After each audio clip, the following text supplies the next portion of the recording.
বলে ফেলো মা কবুল। আলহামদুলিল্লাহ। মিশা সওদাগর, যাকে 1900-এর দশকে চেহারা দেখে ভয় পেয়ে মুখ লুকায় নেই এমন ছেলে খুঁজে পাওয়া খুবই ভাগ্যের ব্যাপার। মিশা সওদাগর 1966 সালের 4 জানুয়ারি তারিখে বাংলাদেশের পুরনো ঢাকায় জন্মগ্রহণ করেন।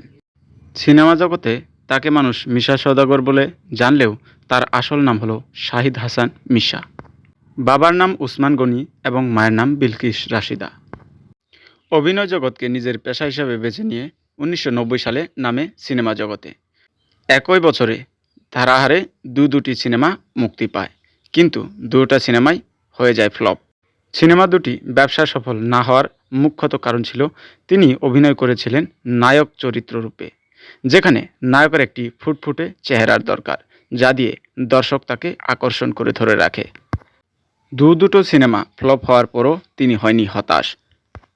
হতাশাকে উপেক্ষা করে তিনি খলনায়ক রূপে সিনেমা জগতে এগিয়ে যেতে চলেছে।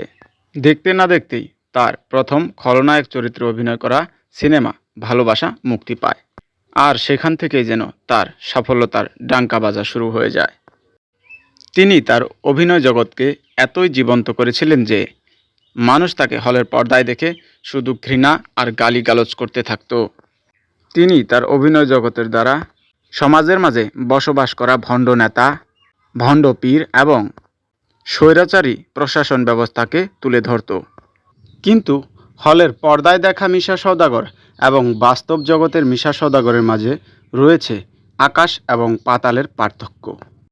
বাস্তব জগতে তিনি খুবই সৎ এবং 5 ওয়াক্ত নামাজ পড়া পরহেজগারী মানুষ।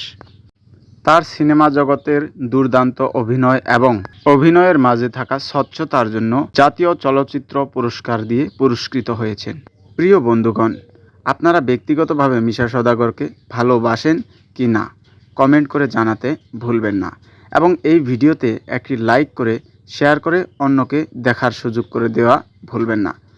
আপনার একটি লাইক ও কমেন্টে আমাকে পরবর্তী ভিডিও বানাতে সহযোগ করবে।